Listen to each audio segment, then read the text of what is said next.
On October 3, 1993, American soldiers entered the streets of Mogadishu expecting a mission that would last less than 1 hour. They were trained, confident, and supported by the most advanced military power on Earth. But before the sun could set, 2 Black Hawk helicopters would fall from the sky, the city would turn hostile, and U.S. forces would find themselves surrounded, outnumbered, and fighting through the night just to survive. What was meant to be a routine capture mission became one of the most intense urban battles in modern American military history. The Battle of Mogadishu did not begin as a declaration of war. It began as part of a humanitarian mission. In the early 1990s, Somalia was collapsing under the weight of civil war, famine, and rival warlords competing for power. The United States, under a United Nations mandate, entered the country to stabilize the situation and ensure aid could reach civilians.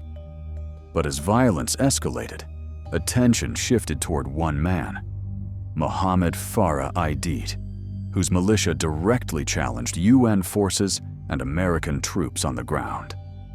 To capture Aidid's top lieutenants, the U.S. deployed Task Force Ranger, an elite unit composed of Army Rangers, Delta Force operators, Air Force combat controllers, and aviation support from the 161st Special Operations Aviation Regiment. The plan was precise and aggressive. Helicopters would insert troops into the heart of Mogadishu, seize the targets, and extract them within 30 to 60 minutes. Speed was the mission's greatest protection. As the helicopters descended into the city, the operation unfolded exactly as planned. At first, the targets were captured quickly, and Rangers secured the perimeter. But within minutes, Somali militia fighters began converging from every direction. Armed with AK-47s and RPGs, they flooded the streets, using the city's narrow alleys and rooftops to their advantage. The environment turned against the Americans with brutal speed. The turning point came when a Black Hawk helicopter, call sign Super 6-1, was struck by an RPG and crashed deep inside the city. Suddenly, the mission was no longer about capture. It was about rescue. A second helicopter, Super 6-4, would soon be shot down as well. American forces now had 2 crash sites to defend, wounded to evacuate, and no clear path out. As daylight faded, the situation worsened. Ground convoys struggled to reach the crash sites through hostile streets, packed with armed fighters and civilians. Communication broke down. Ammunition ran low. Soldiers fought from building to building, holding defensive positions under constant fire.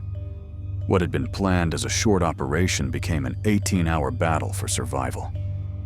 Throughout the night, acts of extraordinary courage unfolded.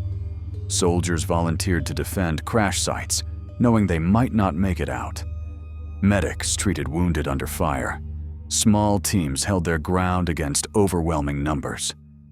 By the time a rescue convoy composed of U.S. and Allied forces finally reached the trapped soldiers and extracted them, 18 Americans were dead, and more than 70 were wounded. The Battle of Mogadishu shocked the American public. Images of destroyed helicopters and exhausted soldiers spread across the world, raising hard questions about U.S. involvement overseas and the limits of military power in urban warfare. The aftermath would influence American foreign policy for years to come, leading to a withdrawal from Somalia and reshaping how future special operations would be planned. But beyond the politics and headlines, Mogadishu became a lesson written in blood. It exposed the realities of modern urban combat, where technology does not guarantee control, where the environment can erase advantages, and where the outcome depends not on perfection, but on resilience, teamwork, and sacrifice. The men who fought in Mogadishu did not enter history expecting recognition. They entered believing in their mission and in each other. And while the battle did not end in victory, its lessons would shape how the United States prepares its forces for the conflicts of the future.